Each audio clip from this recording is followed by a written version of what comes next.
अकलूज नगर परिषदेची पहिल्यांदा निवडणूक होते. राष्ट्रवादी शरद पवार गटाकडनं मोहिते पाटलांनी रेश्मा आडगळे यांना उमेदवारी दिलेली आहे. या नगर परिषदेचा नगराध्यक्ष व्हायचा मान तुमच्यावरती मोहिते पाटलांनी विश्वास दाखवलेला आहे. कसं बघता याच्याकडे तुम्ही? खरं तर मला अभिमानच वाटतोय.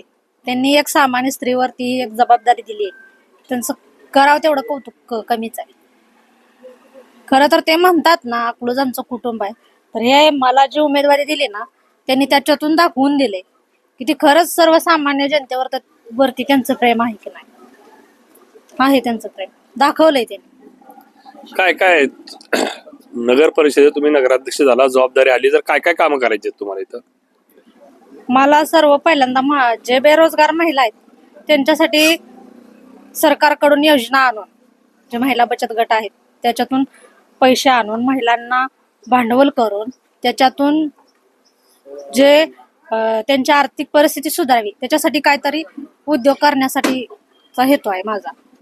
आणि जे मुलं आहेत लहान शाळा शिकतात त्यांच्यासाठी पण सरकारकडून मदत आणावी. जे सर्वसामान्य घरातल्या लोकांना शिक्षण चांगलं भेटत नाही, तर शिक्षण चांगलं भेटावं. त्यांच्या जी इच्छा आहेत, आई वडिलांच्या इच्छा असतात, पण त्यांच्या जे परिस्थितीमुळे त्यांना पूर्ण करता येत नाही, तर ते मिळावं याच्यासाठी माझा पूर्ण प्रयत्न असेल. सर्वात पहिल्यांदा तर मी आज शिक्षणालाच महत्व देणार आहे. जे लहान पिढी काल तुमच्यावरती तुमच्या शिक्षणावर आरोप झाले, कसं याला काय उत्तर असाल? काहीच उत्तर द्यायचं नाही मला त्याच्याविषयी.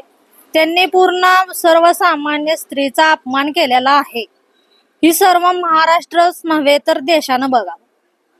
कुणालाच हक्क नाही कुणाच्या शिक्षणाविषयी बोलायचा.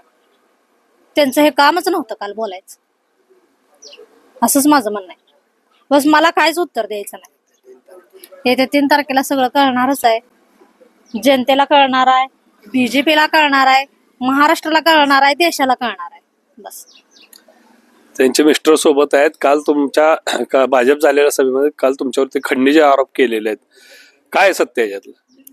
हे बिनबुडाचे आरोप आहेत सगळे. रामभाऊनला आणि जयभाऊनला हे आता परिस्थिती दिसायला लागली अकलूज मधली, की वातावरण पूर्णपणे मोहिते पाटलाच्या बाजूने आहे. मोहिते पाटलांनी 4 पिढ्या इथं झटलेल्या आहेत. जनतेसाठी प्रत्येक अहोरात्र कष्ट केलेला आहे. त्यांचा मोबदला म्हणून आज अकलूजकर त्यांच्या कायम पाठीशी राहणार आहेत अशी ग्वाही त्यांना दिलेली आहे. त्यामुळं जनतेनं पूर्णपणे मोहिते पाटील परिवाराच्या पाठीमागं आमच्यासारख्या सर्वसामान्याला उमेदवारी दिलेल्या लोकांच्या पाठीमागं राहायचा निश्चय केलेला आहे अकलूजकरांनं.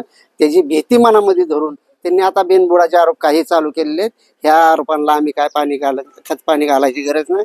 ते अजूनही आरोप भरपूर करणार आहेत, खालच्या लेवलला जाणार आहेत, काही करायचे करणार आहेत. कारण त्यांचं सरकार आहे, सरकारच्या जोरावर त्यांना वाटेल ते आरोप आमच्यावर करत आहेत आणि आम्ही त्याला प्रत्युत्तर द्यायला तयार आहे. येत्या 3 तारखेला तुम्हाला ते चित्र दिसेल. काय मतदारांना काय आव्हान करसाल?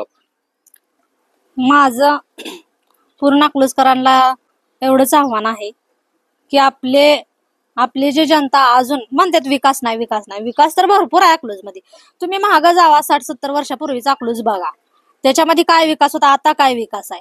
जे काकासाहेबांनी सुरुवात केली ते आतापर्यंत मोहिते पाटलांनी ती परंपरा चालू ठेवली अकलूज विकसित करायचं. तरी पण त्यांच्यावर दहशतीचा असं काल उल्लेख केला गेला, दहशतीची टीका केली गेली आहे. दहशत तशी काहीच नाही हो. तुम्ही सर्वसामान्य जनतेला जाऊन प्रत्येक ठिकाणी विचारू शकता दहशत आहे की नाही. जे बाहेरून आलेले लोक आहेत आज इथं बंगला गाड्या, मग असं कोण तर म्हणलेलं ऐकाय आलं की त्यांना बंगला गाड्या सुद्धा घेऊ देत नाही, घर सुद्धा बांधू देत नाही. असं होईल का? प्रत्येक घरात जावं तुम्ही, 2 व्हीलर तर आहेच. आज जर दहशत असती तर बाहेरून आलेले UP बिहारनं आलेले लोकांनी इथं घरं बांधली असती का? घर जागा घेऊन घरं बांधून त्यांच्या स्वतःच्या गाड्या आहेत. तुम्ही कुठेही फिरा अकलूज मध्ये कुठंच दहशत नाही. ह्यांनीच मातंग गाजवलाय की दहशत आहे दहशत आहे दहशत आहे. कुठं दहशत आहे? कशाची दहशत आहे? बाहेरून लोक आलेले, आज कितीतरी कामगार आलेले आहेत, शिक्षक आलेले आहेत, पोलीस लोक आलेले आहेत. कितीतरी कामं करून त्यांची रिटायरमेंट झाली, ती स्थायिक झाली इथं. कारण अकलूज मध्ये सर्व सुविधा आहेत, शिक्षण आहे, मुलांची सगळी सोय होती इथं अकलूज मध्ये, म्हणून ती स्थायिक झालेली आहेत. बाहेरून लोक आलेले, अकलूजची लोकसंख्या तर कमीच असेल पण बाहेरून आलेली जास्त आहे. जर दहशत असती तर अकलूज मध्ये बाहेरून आलेली लोक इथं स्थायिक झाले असते का? तुम्हीच थोडा विचार करा, झाली असती का स्थायिक इथं? नसती झाली. अकलूजमध्ये कसलीच दहशत नाही, कोणत्याच प्रकारची दहशत नाही. हे फक्त बिनबुडाचे आरोप आहेत, ह्याला कायच अर्थ नाही. मला वाटतं आता हे सगळं बास करावं. तेच ते बोलून त्याच्यात कायच अर्थ नसतो. कारण काय म्हणतात की नाव्याचा उकरला तर त्यात केसच निघते, त्यात काय दुसरं निघत नसतं. त्याच्यापेक्षा बस झाला आता, इथंच थांबावं मला वाटतं. कोणाचं आव्हान वाटतं तुम्हाला? मला तसं तर कोणाचंच आव्हान वाटत नाही, मला जनतेचं प्रेमच दिसतंय. मी आज जिथे तिथे जाते, ज्या त्या दरवाजात जाते, तिथं मला आरती घेऊन ओवळायला आहे, ती हळदी कुंकू लावते, ती याच्यातूनच दिसतंय की जनता माझ्या बरोबर आहे. आणि हे जनतेचं प्रेम बघूनच मला उत्साह आलेला आहे. हे मोहिते पाटलांचं प्रेम दिसतंय.